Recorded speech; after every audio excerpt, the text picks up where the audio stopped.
How to succeed running Facebook ads on a tiny budget. Today I'm going to be discussing the strategies that you can implement and the methods that you can use to use Facebook to the full advantage even on a tiny budget.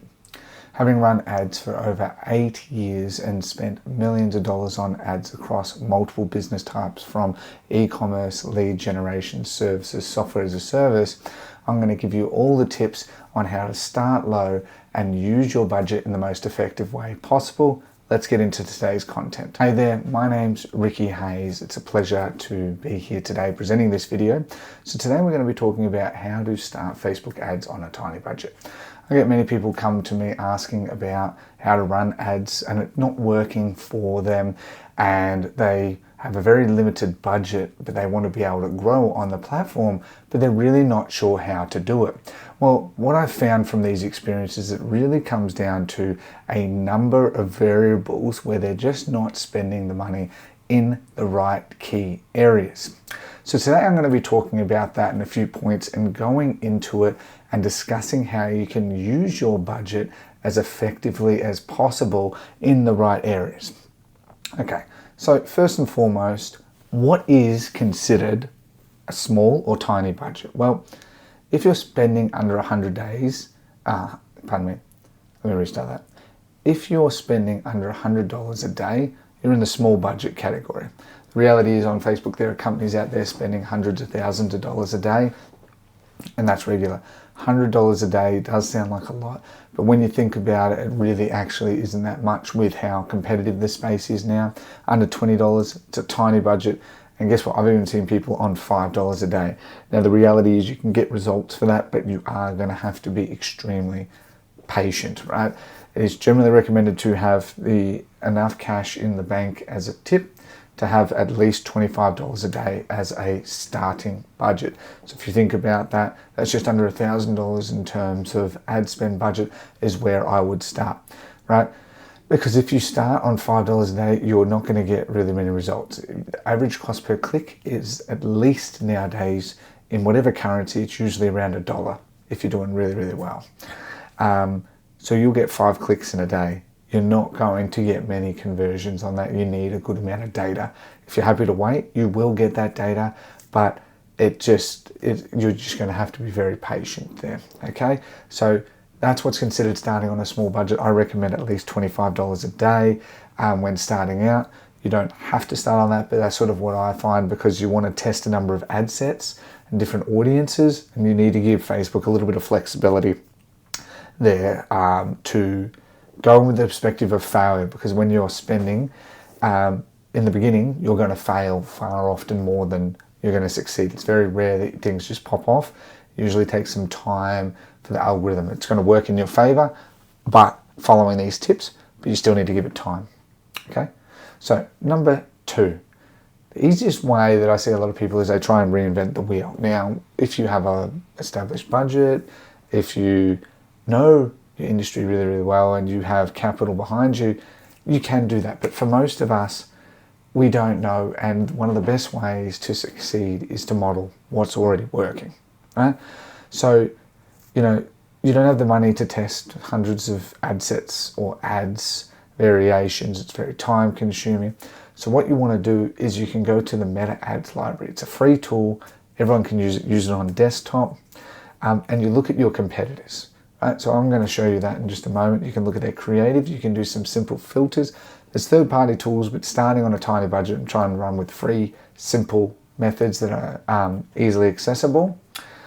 And you can look at the hooks, the structure, and what I usually look at is the creatives that are lasting the longest. Are usually the creatives that have been converting the best for them.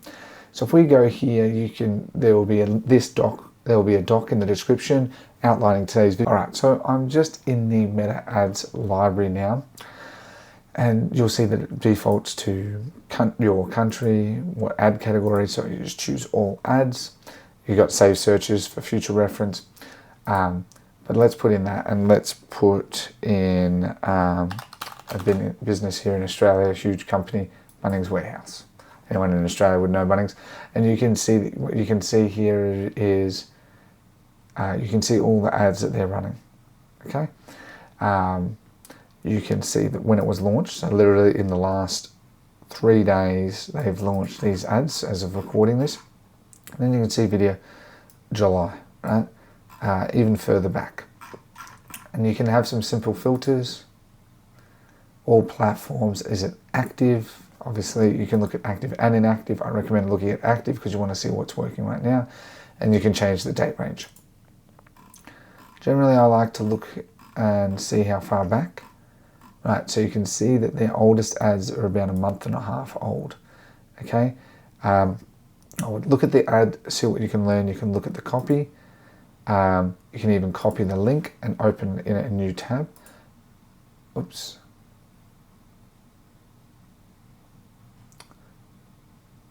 You can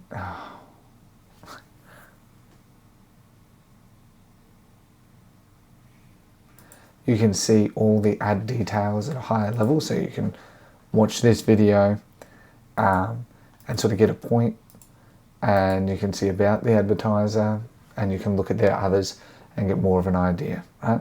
So you can basically see their copy, what type of button they're running, click it, see what page it goes to, replicate the page.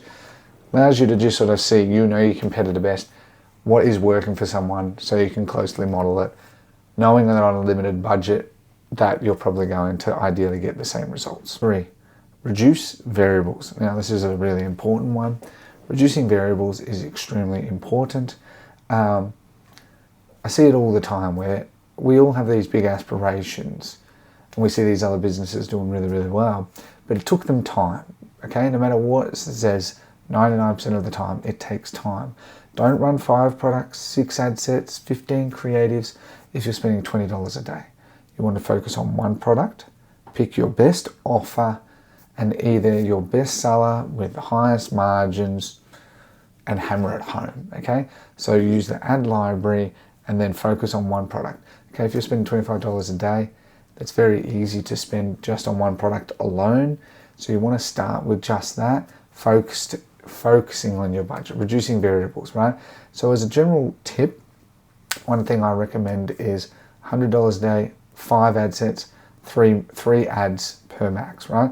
So the general rule is $20 for 1 ad set with 3 ads. You think about it, on average a day, that's about $6 per ad. That's not actually that much. So you can see that when you break it down, that's why you need to take it slow and steady when you think about that, right?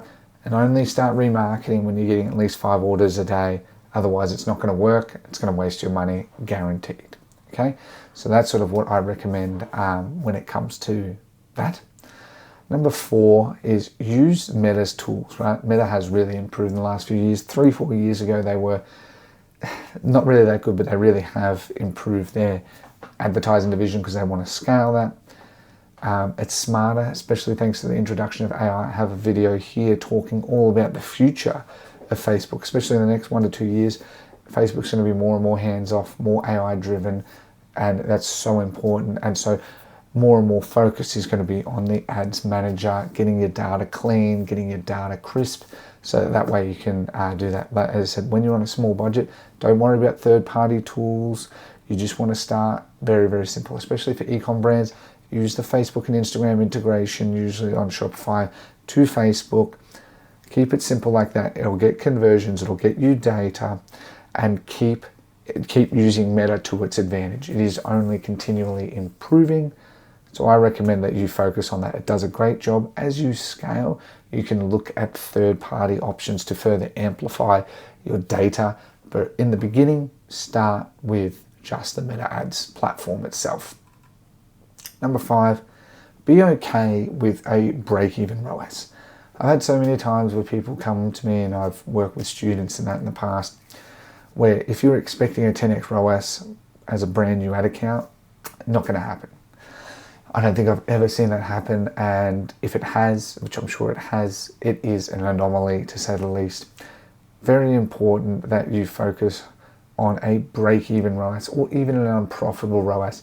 What you're after is you're getting data, okay? You're not here to just fill your bank. That's not going to be how it works. Building a business takes time, and so does getting data. You're getting your data on your customer, age, gender, location, what ads work, what interests work. It's a lot of variables that you're paying for that data to then use long term. That's why building a brand is so powerful. Everything that you're doing, you're getting data to eventually get to your goal. And as long as you keep working towards it, that goal will come in sight.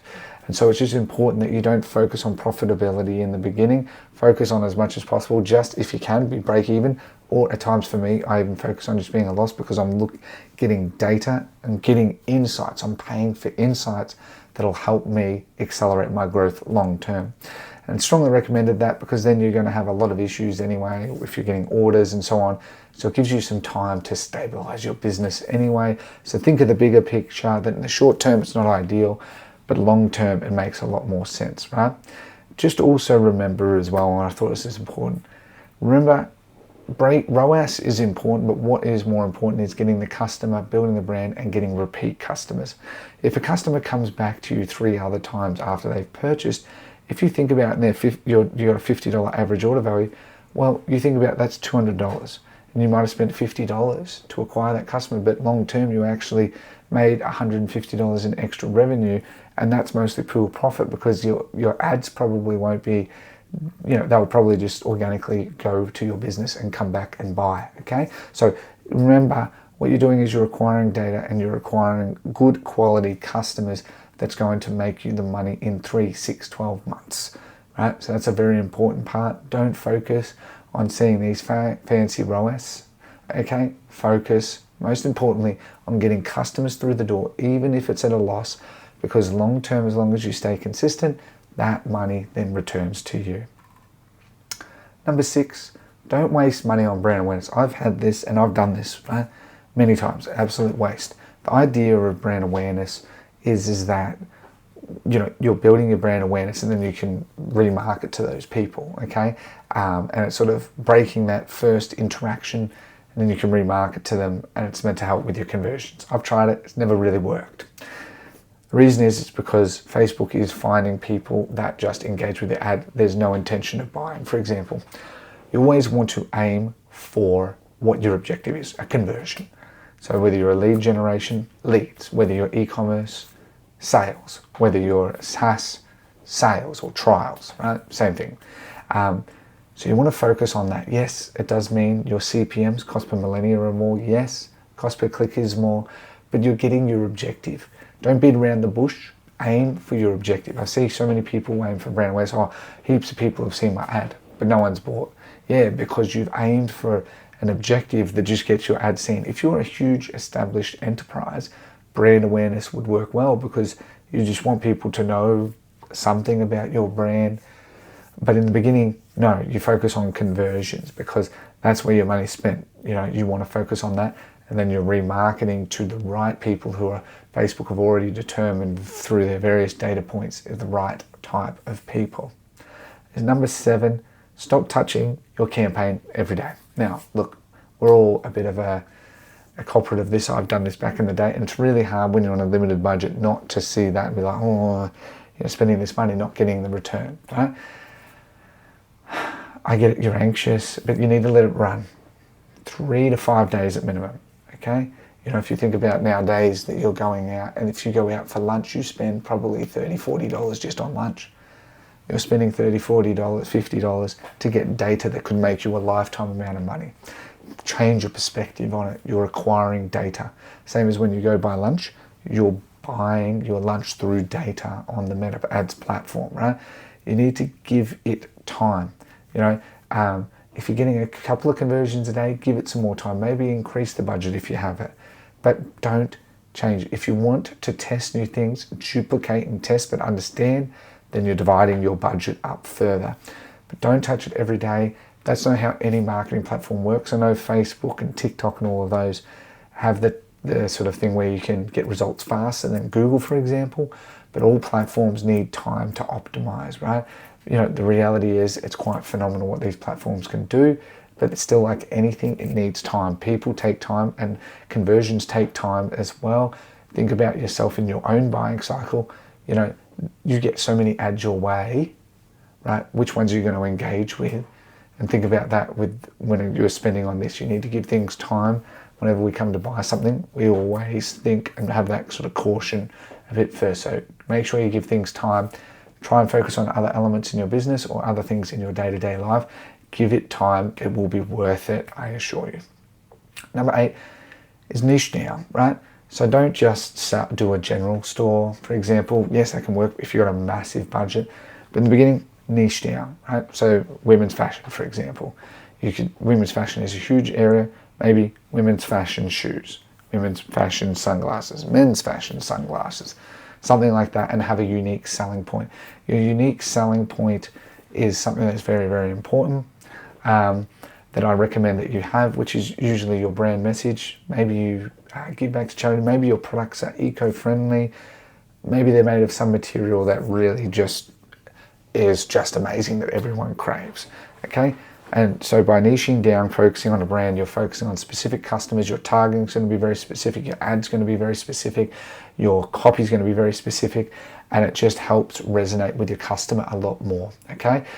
Yes, there are plenty of general brands out there, but usually you have to have a large budget to, one, have the inventory, but two, also for the ads. Niching down is the best way to do it in the beginning because you're tunneling your budget into areas where you have near certainty it's going to work. As long as you have your website set up with your product set up right, with that same messaging type of experience, it will work very, very well, right? I've been there, done general stores, and it's more stressful than it's worth. I focus on niche. I'm building a brand around women's fashion that's around women's sleepwear, and I'll be revealing that very, very soon. And I plan to run ads on it. I'm getting photography, using various AI to help with models. I'm doing everything here and niching down to build that customer, and then I'm going to build out that lifetime value. I'll be revealing my strategies fully live as I go down this path as well, so I can teach everyone that as well, because I want to make it sort of very, very clear. Number 9 is move fast. Try new stuff before others do. Don't be afraid to try new things, right? For instance, there's a lot of people that don't like trying the new AI enhancement tools or Catalog Advantage Plus campaigns. They work extremely well. Catalog Advantage Plus, I have a video on, you can go check it out here. But I have videos on this and it does extremely well. The amount of people that have messaged me about DPA ads, dynamic product ads, doing really well for their brand when you have a number of SKUs. Excellent work, all hands off, everyone loves it, right? Try new things, expect to fail, right? When you try something new, you're going to fail, but you're going to learn, right? So that's very, very important, right? Big brands take forever to try new things. The benefit that you have as a small business, you can be very nimble. So try new things and take advantage of that you have a nimble side, whereas a big brand has to go through a lot of channels a lot of the time, whereas you can just get it done, try it, and it works, right? With now the utilization of AI, it's never been an easier time to make ads, to run campaigns, to do it all yourself. I have videos where you don't need agencies. You don't. Over the coming years, agencies, especially for small businesses starting up, you don't need an agency to help get you started. The platform does most of the work for you, right? And with videos like this that are teaching you all the mistakes that I've made that you can then bypass, you will be fine, okay? So as I said, look, Facebook isn't magic, as in, hold on, actually I'll restart that. Ending. 1, 2, 3.